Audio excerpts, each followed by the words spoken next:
الحمد لله رب العالمين والصلاة والسلام على رسوله الكريم نبينا محمد وعلى آله وأصحابه أجمعين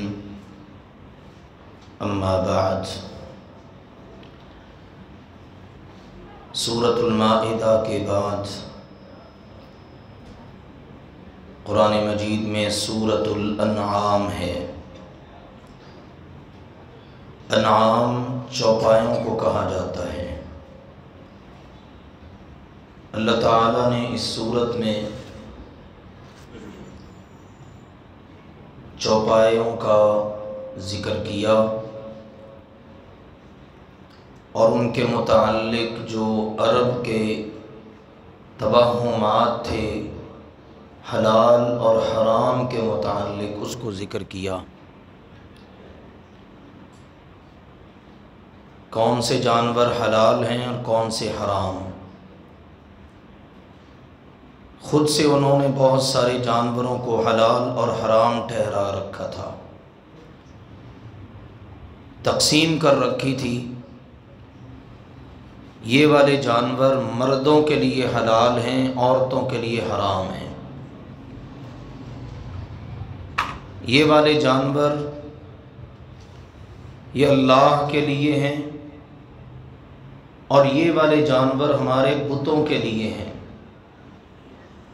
اس طرح کی ان کی تقسیمات اللہ تعالیٰ نے ان کو ذکر کر کے ان کا رد کیا ہے۔ اس مناسبت سے اس سورت کا نام ہے سورۃ الانعام۔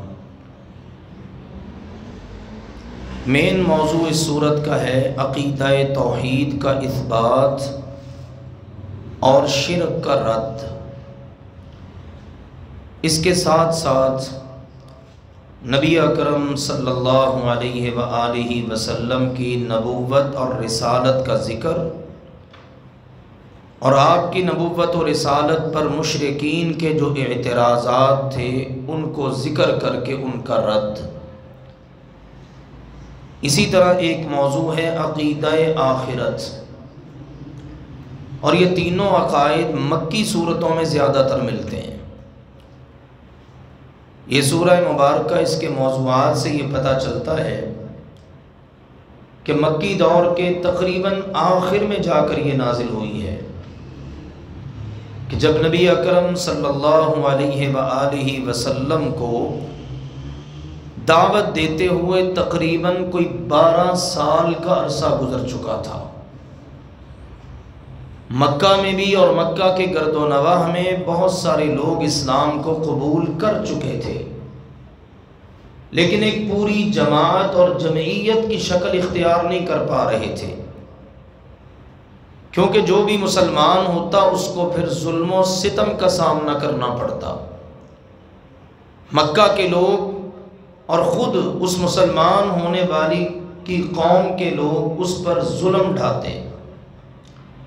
اس لیے صورتحال کچھ اس طرح کی تھی کہ مسلمان چھپتے چھپاتے ظلم و ستم برداشت کرتے، اپنا وقت گزارتے، اور رسول اللہ صلی اللہ علیہ وآلہ وسلم کے لیے بھی ظاہری تقریباً جتنے اسباب تھے نا وہ ختم ہو چکے تھے۔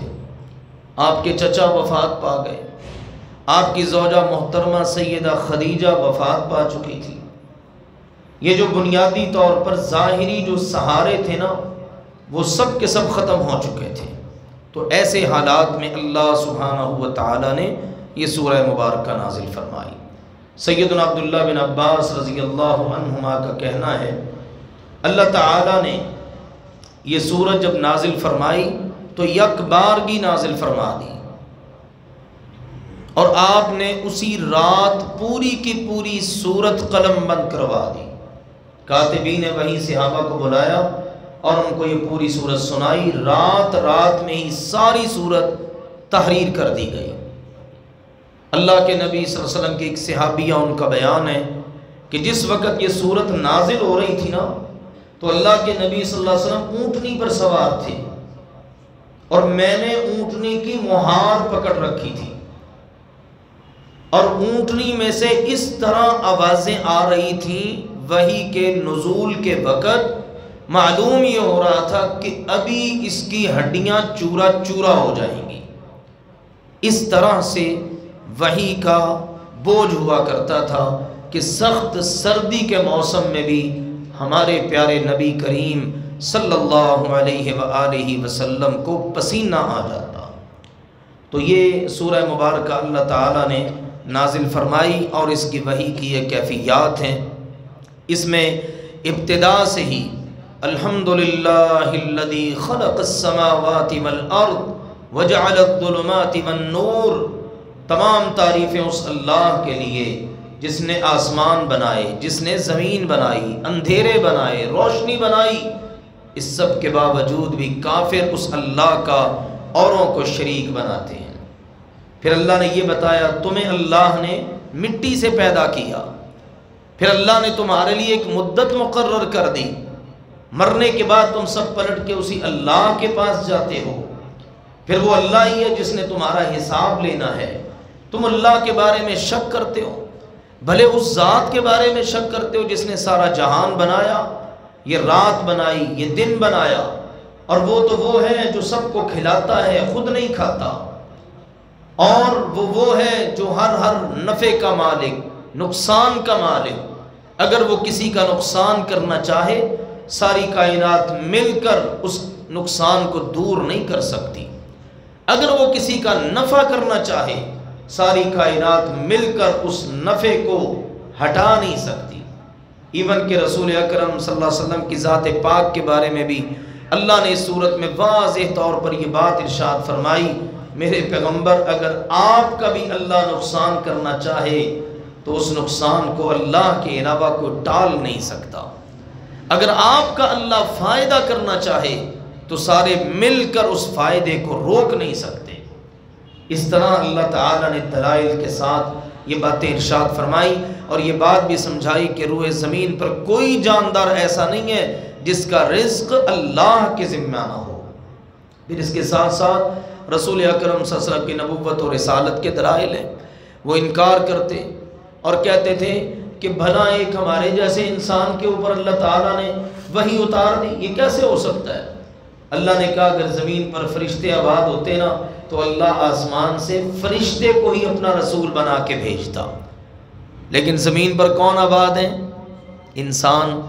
تو عقل یہ کہتی ہے انسانوں کے لیے نبی اور رسول بھی انسان ہی ہونا چاہیے نا، کہ جو نمونہ بنے انسانوں کے لیے ان کی کیا ضروریات ہیں، کھانے میں، پینے میں، ضروریات زندگی میں، معیشت میں، معاشرت میں، معاملات کے اندر، لین دین کے اندر۔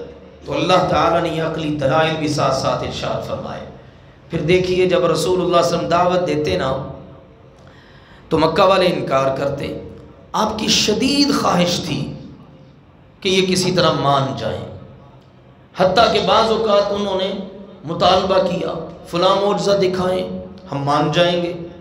آپ کی خواہش ہوتی اللہ یہ معجزہ کہیں دکھا ہی دیکھا کہ شاید یہ یوں ہی مان جائیں۔ آخر کار اللہ تعالیٰ نے اپنے پیغمبر صلی اللہ علیہ وسلم پر یہ آیت اتاری کہ میرے پیغمبر وَإِن كَانَ كَبُرَ عَلَيْكَ إِعْرَاضُهُمْ، اگر ان کا اعراض کرنا آپ پر بڑا شاق گزرتا ہے، گراں گزرتا ہے، آپ سے برداشت نہیں ہوتا، تو میرے پیغمبر آپ پھر اس طرح کریں نا فَإِنِ اسْتَطَعْتَ أَن تَبْتَغِيَ نَفَقًا فِي الْأَرْضِ أَوْ سُلَّمًا فِي السَّمَاءِ فَتَأْتِيَهُمْ بِآيَةٍ، آپ زمین کے اندر کوئی سرنگ تلاش کر لیں، آسمان پر سیڑھی لگا کر چڑھ جائیں اور ان کو کوئی معجزہ لا کے دکھا دیں۔ کیسی عظیم بات اللہ تعالیٰ نے کی ہے، اور اس میں یہ میسج دیا ہے معجزہ دکھانا نبی کے اختیار میں نہیں ہے۔ اللہ نے کہا جہاں تک ہدایت دینے کا معاملہ ہے نا، اگر اللہ چاہتا لجمعہم علی الہدی تو ان سب کو ہدایت پہ پہلے ہی اکٹھا کر دیتا، پھر رسول نبی بھیجنے کی ضرورت ہی کیا تھی؟ اس لیے میرے پیغمبر آپ پریشان نہ ہوں، کبیدہ خاطر نہ ہوں، آپ اپنا کام کریں۔ ہاں ان کو بتا دیں ایک دن آنے والا ہے جس دن اللہ تعالیٰ سب کو جمع کر لے گا، پھر وہ طرح طرح کی باتیں کرتے، بعض اوقات اعتراض کرتے، بعض اوقات تقاضے کرتے، بعض اوقات کہتے یہ جو تیرے پاس بیٹھنے والے یہ مسلمان ہیں نا، ان کو ذرا اپنے پاس سے دور کر، پھر ہم تیری بات مانیں گے۔ اللہ نے آیات اتار دی، میرے پیغمبر ان کو صاف کہہ دو میں ان لوگوں کو جو دن رات اپنے رب کو پکارنے والے میں دور نہیں کر سکتا۔ میرے پیغمبر آپ نے ان غریب غرباء کو اپنے سے دور نہیں کرنا، اگر آپ نے ان کو دور کیا فَتَطْرُدَهُمْ فَتَكُونَ مِنَ الظَّالِمِينَ، اللہ نے آیت اتار دی، میرے پیغمبر اگر ان کو آپ نے اپنے سے دور کیا نا تو پھر آپ کا شمار ظالموں میں ہو جائے گا۔ اللہ کو وہ غریب غرباء صحابہ کس قدر پسند تھے، اتنے پسند تھے، مکہ والے کہتے ہیں ہم چونکہ چودھری لوگ ہیں، ہمارا کوئی رکھ رکھاؤ ہے، ہمارا کوئی پروٹوکول ہے، جب ہم آئیں نا تو بلال آپ کے پاس نہیں ہونا چاہیے، یہ صہیب، یہ کمزور لوگ، یہ آپ کے پاس بیٹھے ہوتے ہیں، محنت مزدوری کر کے آئے ہوتے ہیں، ان کے جسموں سے پسینے کی بو آ رہی ہوتی ہے، ہمیں اگر سنوانا ہے نا تو یہ نہ آپ کے پاس ہو۔ اللہ نے کہا میرے پیغمبر ان کو صاف کہہ دیں، اللہ کی بات سننے کے لیے ان کے ساتھ بیٹھ سکتے ہو تو آ جاؤ، نہیں بیٹھ سکتے نا تمہاری اللہ کو کوئی ضرورت نہیں ہے۔ اور جہاں تک ان کا معاملہ ہے نا، میرے پیغمبر جس وقت یہ لوگ آپ کے پاس آئے نا تو فَقُلْ سَلَامٌ عَلَيْكُمْ، سبحان اللہ، کہا جس وقت یہ غریب غرباء آپ سے ہمارا کلام سننے کے لیے آئے، اصول تو یہ ہے نا کہ آنے والا سلام کہے، لیکن ان کی عظمت کے کیا کہنے، اللہ نے کہا میرے پیغمبر آپ ان کو سلام کہا کریں اور ان کو بتا دیں كَتَبَ رَبُّكُمْ عَلَى نَفْسِهِ الرَّحْمَةِ، تمہارے رب نے اپنے اوپر رحمت کو لازم کر لیا ہے اور وہ رحمت تمہارا نصیب ہے۔ دیکھیے مشکل حالات کے اندر جو لوگ دین پر کھڑے ہوتے ہیں اللہ ان کی کتنی قدر کرتا ہے، وہ سارے کے سارے مکہ کے چودھری ایک طرف اور یہ غریب غرباء ایک طرف، اللہ نے ان کو اتنی عزت دی ہے، اپنے نبی کو کہہ دیا کہ اپنی مجلس سے کو ہٹانا نہیں ہے، جب یہ آپ کے پاس آئیں ہماری باتیں سننے کے لیے تو آپ نے ان کو سلام پیش کرنا ہے۔ پھر اس کے بعد اللہ تعالیٰ نے سیدنا ابراہیم علیہ السلام کا واقعہ پیش فرمایا، کس طرح والد کے ساتھ قوم کے ساتھ مکالمہ ہوا، پھر ابراہیم علیہ السلام نے ان کے سامنے عقلی دلائل رکھے، ستارے طلوع ہوئے، کہا اچھا یہ ہیں وہ جو میرے معبود ہیں، وہ غروب ہو گئے، کہا غروب ہونے والوں سے میں محبت نہیں کرتا، چاند چمکنے لگا، کہا اچھا پھر یہ میرا معبود ہو سکتا ہے، کیونکہ قوم کے اندر آتش پرستی کے ساتھ ساتھ ستارہ پرستی بھی پائی جاتی تھی۔ پھر چاند بھی غروب ہو گیا، کہا اچھا یہ بھی غروب ہو گیا، اس کے بعد سورج نکل آیا، سورج بھی آخر غروب ہو گیا، ایک ایک کے بارے میں قوم کو دعوت دی اور بتا دیا کہ اے میری قوم کے لوگوں انی بریء مما تشرکون، جن کو تم اللہ کا شریک بناتے ہو نا میں ان سے بالکل بری ہوں۔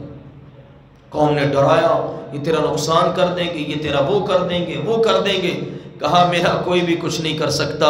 وَكَيْفَ أَخَافُ مَا أَشْرَكْتُمْ وَلَا تَخَافُونَ أَنَّكُمْ أَشْرَكْتُمْ بِاللَّهِ مَا لَمْ يُنَزِّلْ بِهِ عَلَيْكُمْ سُلْطَانًا، ایک بات تو سوچو، تم اللہ کے ساتھ بے دلیل شرک کر کے نہیں ڈرتے تو میں تمہارے ان معبودان باطلہ سے کیسے ڈر جاؤں؟ پھر اللہ تعالیٰ نے کہا یہ وہ دلیل تھی جو ہم نے اپنے پیغمبر ابراہیم علیہ السلام کو دی، توحید کے اس بات پر اور شرک کے رد پر۔ پھر ارشاد فرمایا دیکھو وہ لوگ جو ایمان لائے اور اپنے ایمان میں ظلم کی ملاوٹ نہ کریں، اللہ نے کہا ہدایت بھی ان کا مقدر ہے، امن بھی ان کا مقدر ہے۔ اچھا جب یہ آیت اتری نا تو اب صحابہ کرام سوچ میں پڑ گئے، پریشان ہو گئے اور حاضر خدمت ہو کر عرض کرنے لگے اللہ کے نبی جی ہم میں سے کون ہے جو اپنی جان پر ظلم نہیں کرتا؟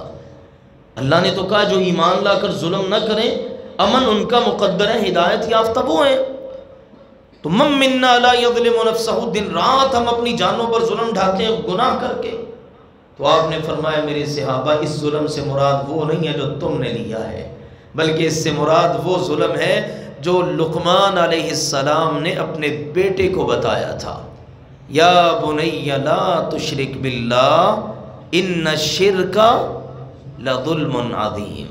لقمان علیہ السلام نے کہا تھا اپنے بچوں سے بیٹو اللہ کے ساتھ شرک نہ کرنا، یقیناً شرک روئے زمین پر سب سے بڑا ظلم ہے، جو لوگ ایمان لا کر اپنے ایمان میں شرک کی ملاوٹ نہیں کرتے، امن ان کا مقدر ہوتا ہے۔ آج بھی سوچنے کی ضرورت ہے کہ روئے زمین پر کہاں کہاں شرک ہو رہا ہے۔ ہم مسلمان لوگ، ہمیں امن میسر نہیں، ہم راحت کے ساتھ زندگی نہیں گزار رہے، ٹینشن ہے، پریشانیاں ہیں، مسائل ہیں۔ وجہ کیا ہے؟ ہمارے ایمان میں شرک کی آمیزش ہے۔ پھر اللہ نے شرک کی سنگینی کو بیان کرتے ہوئے اپنے 18 نبیوں کا نام لیا ہے اسی سورۃ الانعام میں، 18 نبیوں کا، اور پھر یہ بھی کہا وَمِنْ آبَائِهِمْ وَأَزْوَاجِهِمْ وَذُرِّيَّاتِهِمْ وَإِخْوَانِهِمْ، ان کے آبا بڑے نیک، اولادیں بڑی نیک، ان کے بھائی، ان کی بیویاں، یہ سب بڑے پارسا۔ ظاہر ہے نبوی گھرانے تھے، لیکن اللہ نے کہا سنو لوگو، لَإِنْ أَشْرَكُوا لَحَبِطَ عَنْهُمْ مَا كَانُوا يَعْمَلُونَ، اگر بالفرض ان سے بھی شرک ہو جاتا نا تو ان کی بھی زندگی کے سارے عمل ضائع ہو جاتے۔ شرک ایسی نحوست ہے، ایسی گندگی ہے، ایسی نجاست ہے، ایسی غلاظت ہے۔ پھر اللہ نے کہا لوگوں نے اللہ کی ویسے قدر ہی نہیں کی جیسے اللہ کی قدر کرنے کا حق تھا۔ ہر غیر کو اٹھا کر اللہ کا شریک بنا دیا، بے جان چیزوں کو اللہ کا شریک بنا دیا، بت خود سے گھڑ کے ان کو اللہ کا شریک بنا دیا۔ اللہ نے کہا وہ وقت کیسا ہوگا کہ جس وقت فرشتے آ کر ان کی جانیں نکالتے ہیں ان ظالموں کی، اور پھر موت کی بے ہوشیوں کے اندر ان کو مار پڑ رہی ہوتی ہے، اور فرشتے کہتے ہیں اخرجوا انفسکم، نکالو اپنی جانیں۔ اب ان کی روحیں جو ہے نا سر سے لے کر پاؤں تک پورے وجود کے اندر بھاگتی دوڑتی پھرتی ہیں، چھپنا چاہتی ہیں، لیکن ارشاد فرمایا چھپ نہیں سکتے، اب روح کا تو نکلنے کا وقت آ چکا ہے۔ اور اللہ اس وقت فرماتا ہے جئتمونا فرادا کما خلقناکم اول مرہ، آج تم ہمارے پاس اکیلے ہی آ گئے، جس طرح میں نے تمہیں پیدا اکیلے کو کیا تھا ویسے اکیلے ہی ہمارے پاس آ رہے ہو۔ وَتَرَكْتُمْ مَا خَوَّلْنَاكُمْ وَرَاءَ ظُهُورِكُمْ، وہ جو تمہاری دوستیاں تھیں، یاریاں تھیں، تعلقات تھے، وہ تمہارے بنائے ہوئے شرکاء تھے، معبودان باطلہ، وہ آج نظر نہیں آ رہے۔ یوں شرک کرنے والوں کا برا انجام ان کی موت سے ہی شروع ہو جاتا ہے۔ پھر اللہ سبحانہ و تعالیٰ نے اپنی توحید پر بڑے زبردست دلائل دیے کہ دیکھو بیج بویا جاتا ہے، اس بیج سے کیسی کیسی فصلیں، غلے، اناج نکلتے ہیں۔ یہ زمین میں سے گٹھلی نکالنے والی ذات اللہ تعالیٰ کی، یہ صبح لانے والا رات میں سے اللہ تعالیٰ، یہ ستارے پیدا کرنے والا، یہ تمہاری جائے قرار کو جاننے والا، کہاں تم ٹھہرتے ہو، کہاں تمہارا سٹے ہوتا ہے، مرنے کے بعد کہاں دفن ہوتے ہو، یہ سارا کچھ، پھر کتنے قسم کے تمہیں یہ پھل، یہ غلے، یہ درخت، یہ سب کچھ نظر آتا ہے، یہ سارا کچھ پیدا کرنے والی ذات تو اللہ تعالیٰ کی ہے۔ پانی لگتا ہے زمین کو، اس مٹی میں سے کیسے کیسے پھل، کیسے کیسے پھول، کیسے کیسے ان کے ذائقے، کیسی کیسی ان کے اندر خوشبو، کیسے ان کے رنگ، یہ سب اللہ نے بیان فرمایا۔ فرمایا یہ سب کچھ پیدا کرنے والا کون ہے؟ اللہ۔ بعض بدبخت ایسے ہیں جو اللہ کی اولاد بنا دیتے ہیں، بعض ایسے ہیں جو اللہ کی بیوی بنا دیتے ہیں۔ بھلے بتاؤ تو صحیح، اللہ کی اولاد کہاں سے ہو سکتی ہے؟ اللہ کی تو بیوی کوئی نہیں ہے۔ اللہ تو وہ ہے جو ہر ایک پر نگاہ رکھے ہوئے ہے، لیکن کائنات کی کوئی آنکھ اللہ کو دیکھ نہیں سکتی۔ ہاں، جنت میں جا کر جنتی اللہ کا دیدار کریں گے، یہ اہمیت کا حامل مسئلہ ہے۔ بعض لوگ کہتے ہیں نبی اکرم صلی اللہ علیہ وسلم نے اللہ تعالیٰ کو دیکھا ہے۔ ہماری ماں سیدہ عائشہ رضی اللہ عنہ بیان کرتی ہیں، یہی آیت ذکر کر کے لا تدرکہ الابصار وہو یدرک الابصار وہو اللطیف الخبیر، دنیا کی کوئی آنکھ اللہ کو نہیں دیکھ سکتی۔ نبی کریم صلی اللہ علیہ وسلم سے سوال ہوا کیا معراج کی رات آپ نے اللہ کو دیکھا ہے؟ آپ نے فرمایا فَأَنَّا أُرَىٰ، کیسے دیکھ سکتا ہوں اللہ کو؟ ہماری ماں فرماتی ہیں کہ جو بندہ کہتا ہے نا اللہ کو رسول پاک صلی اللہ علیہ وسلم نے دیکھا ہے، وہ قرآن کی اس آیت کا انکار کرتا ہے۔ وہ قرآن تو کہہ رہا ہے کوئی آنکھ اللہ کو دیکھ ہی نہیں سکتی۔ موسیٰ علیہ السلام کہنے لگے، سورۃ الاعراف میں آئے گا، رب ارنی انظر الیک، اللہ مجھے دکھا تو صحیح اپنا، تیرے ساتھ گفتگو ہوتی ہے، دیکھنے کو بھی دل کر رہا ہے۔ اللہ نے کہا لن ترانی، اے میرے موسیٰ تو مجھے ہرگز نہیں دیکھ سکتا۔ تو اللہ کے کسی نبی نے اللہ کو نہیں دیکھا۔ ہاں یہ بات ضرور ہے، قیامت کے دن جب جنتی جنت میں چلے جائیں گے نا، پھر اللہ کا دیدار ہوگا۔ اس کے علاوہ ایک اہم مسئلہ اللہ نے ذکر کیا، یہ بڑا اہم مسئلہ ہے جو ابھی ذکر ہونے لگا ہے۔ ہوتا کیا ہے، مسلمان بعض اوقات جوش میں آ کر نا یا عداوت میں غیر مسلموں کے جھوٹے معبودوں کو گالی دے دیتے ہیں۔ اللہ نے کہا ایسا نہیں کرنا، وَلَا تَسُبُّوا الَّذِينَ يَدْعُونَ مِن دُونِ اللَّهِ، اللہ کے علاوہ جن کو یہ پکارتے ہیں نا مسلمانوں، تم نے ان کو بھی گالی نہیں دینی۔ اللہ جی کیوں؟ فرمایا فَيَسُبُّ اللَّهَ عَدْوًا بِغَيْرِ عِلْمٍ، ہوگا یہ کہ وہ جہالت میں تمہارے سچے معبود اللہ کو گالی دے دیں گے۔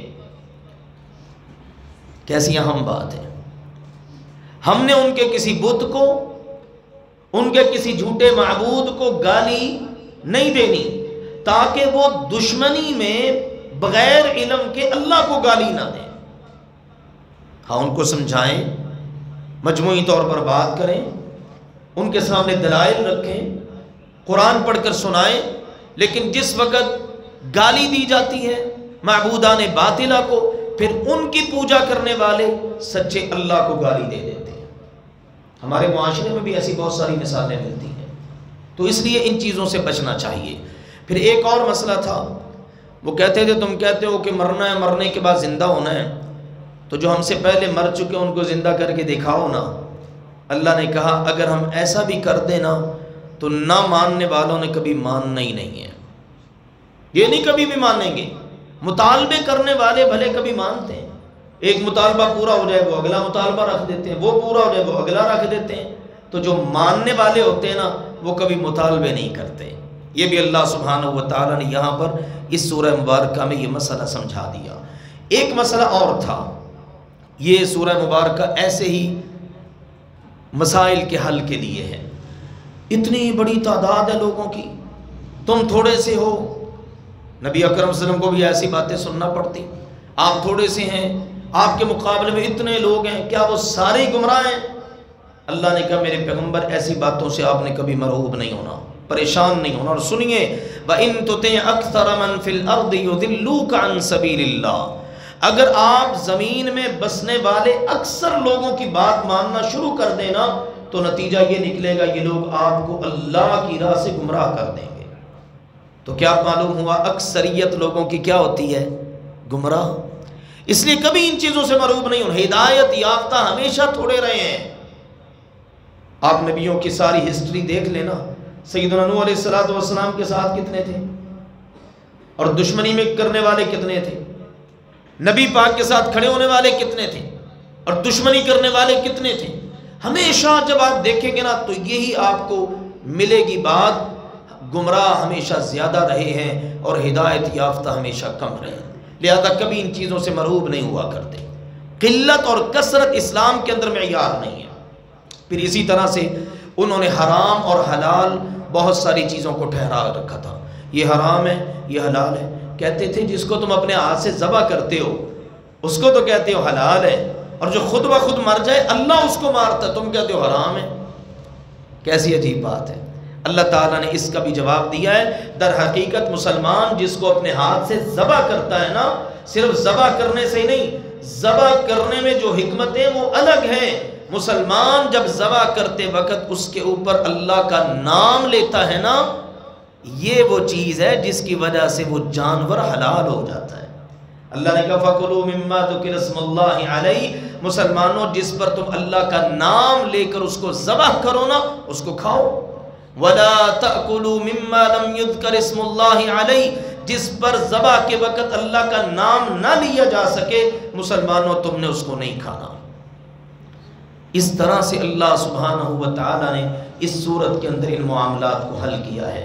پھر یہود نے بہت ساری چیزوں کو اپنے اوپر بلا وجہ حرام کر لیا تھا، مشرکین مکہ نے حرام کر لیا تھا، اللہ نے وہ ساری کی ساری باتیں بیان کی ہے، کہنے لگے یہ کچھ ہمارے لیے حلال ہے یہ کچھ حرام ہے، خود ساختہ۔ پھر کہنے لگے یہ جو اللہ کا حصہ ہے نا اس میں اگر کمی ہو جائے تو ہونے دو، لیکن ہمارے جھوٹے معبودوں کے حصے میں کمی نہیں ہونی چاہیے۔ اگر جھوٹے معبودوں کے حصوں میں کبھی کمی ہو جاتی نا تو اللہ کے حصے میں سے نکال کر اس کی کمی پوری کر لیتے، لیکن اگر کبھی اللہ کے حصے میں کمی ہو جاتی نا تو جھوٹے معبودوں کے حصے کو چھیڑنا گوارا نہیں کرتے تھے۔ نا اگر اس میں سے کمی پوری کر لی تو وہ پتہ نہیں کیا کر دیں گے۔ بالکل اسی طرح جس طرح آج کے دور میں بھی ہوتا ہے، اللہ کے لیے دیتے ہیں لوگ ملاوٹ کر کے، دودھ دینا ہے نا ملاوٹ کر کے، لیکن درباروں آستانوں کے نام پر اگر دینا ہے، 11ویں کے نام پر دینا ہے تو لوگ خالص دودھ دیتے ہیں۔ نہیں وہ ہمارا بیڑا غرق کر دیں گے، وہ جناب بھینسیں مار دیں گے، وہ جناب روزی روٹی بند کر دیں گے۔ آپ اندازہ کر لیں وہ یہ سوچ چلی آ رہی ہے۔ وہ اللہ کے نام پر دیتے تھے، کمی ہو جاتی کبھی پوری نہ کرتے، اور جب جھوٹے معبودوں کے نام پر دیتے تو پورا اخلاص کے ساتھ خالص اس طرح کی چیزیں دیا کرتے تھے۔ اللہ تعالیٰ نے اس حوالے سے بھی اس صورت میں ہدایات ارشاد فرمائی۔ پھر ایک اہم مسئلہ یہ تھا کہ بہت سارے راستے تھے، اللہ سبحانہ و تعالیٰ نے اس کے لیے ہدایت دی، بھی بہت سارے راستے نہیں، ایک ہی راستہ اب چلے گا، اور وہ راستہ ہے محمد الرسول اللہ صلی اللہ علیہ وسلم کا راستہ۔ پھر اس کے علاوہ ایک اہم مسئلہ یہ بھی تھا، آخرت کے متعلق بڑی غلط فہمیاں پھیلا دی گئی تھیں۔ نہیں کوئی نہیں آنی آخرت۔ اللہ سبحانہ و تعالیٰ نے فرمایا آخرت آئے گی، قیامت آئے گی، قیامت سے پہلے بہت ساری علامات رونما ہوں گی، سن لو۔ جب وہ علامات رونما ہو گئیں پھر اگر کوئی شخص ایمان لائے گا یا نیک عمل کرے گا، اب اس کا ایمان لانا اور اس کا نیک عمل کرنا اس کو فائدہ نہیں دے گا۔ اس سے پہلے ایمان لے آؤ، فائدہ دے گا، اس سے پہلے عمل کر لو، فائدہ دے گا۔ سنو، جو بندہ ایک نیکی کرے گا اللہ کم از کم ثواب 10 نیکیوں کی صورت میں دے گا، اور جو ایک برائی کرے گا ایک برائی کا بدلہ ایک برائی کی صورت میں ملے گا۔ یعنی آپ دیکھیے 10 اور 1 کا اللہ نے فرق رکھا ہے۔ نیکی بندہ ایک کرتا ہے کم از کم 10 نیکیوں کا ثواب ملتا ہے، بندہ گناہ ایک کرتا ہے 1 گناہ کے بدلہ ملتا ہے۔ اور آخر میں اللہ تعالیٰ نے پھر نبی اکرم صلی اللہ علیہ وسلم سے کہلوایا، میرے پیغمبر اسی عقیدے کا اعلان کیجئے جو میرے ابراہیم نے کیا کہ اننی ہدانی ربی الی صراط مستقیم، میرے رب نے مجھے بالکل سیدھے راستے پر چلا دیا ہے۔ نبی کا راستہ ہی صراط مستقیم ہے، اور لوگوں مجھے اس بات کا حکم ملا ہے کہ میں کہہ دوں میری نماز، میری قربانی، میری زندگی، میری موت سب بس اللہ کے لیے، وہ اللہ جس کا کوئی شریک نہیں ہے، اور مجھے اسی بات کا حکم دیا گیا ہے کہ میں اسی اللہ کا بن کر رہوں، فرما بردار اسی کا بن کے رہوں۔ اللہ کے علاوہ میں کسی کو تلاش کر ہی نہیں سکتا۔ میرا رب تو وہ ہے جو تمہارا بھی رب ہے، میرا بھی رب ہے، مجھے پیدا کرنے والا تمہیں پیدا کرنے والا وہی ہے۔ قیامت کے دن وہ اللہ تم سب کو کھڑا کر کے زندگی بھر کا حساب لے گا۔ یوں ان اہم موضوعات پر مشتمل یہ سورۃ الانعام ہے۔ عقیدہ توحید اس کا اس بات مین موضوع ہے، عقیدہ شرک جو ہے اس کا اللہ نے جا بجا رد فرمایا ہے، ساتھ ساتھ عقیدہ آخرت اور عقیدہ رسالت بھی چلتا ہے۔ بڑی اہم سورہ مبارکہ ہے، میں نے پہلے بھی عرض کیا ہے، اس وقت میں ہم اختصار کے ساتھ بس چناؤ ہی کر سکتے ہیں بیچ بیچ میں سے۔ اگر کوئی بندہ چاہتا ہے میرا عقیدہ بہترین ہو، وہ سورۃ الانعام کا پوری طرح سے مطالعہ کرے، تو انشاءاللہ تعالی عقیدے کے اندر جتنی لغزشیں ہیں، کوتاہیاں ہیں، وہ سب کے سب دور ہو جاتی ہیں۔ اللہ ذوالجلال والاکرام ہم سب کو قرآن و سنت کا فہم نصیب فرمائے، اس کے مطابق عمل کی توفیق عطا فرمائے۔ وآخر دعوانا ان الحمد للہ رب العالمین۔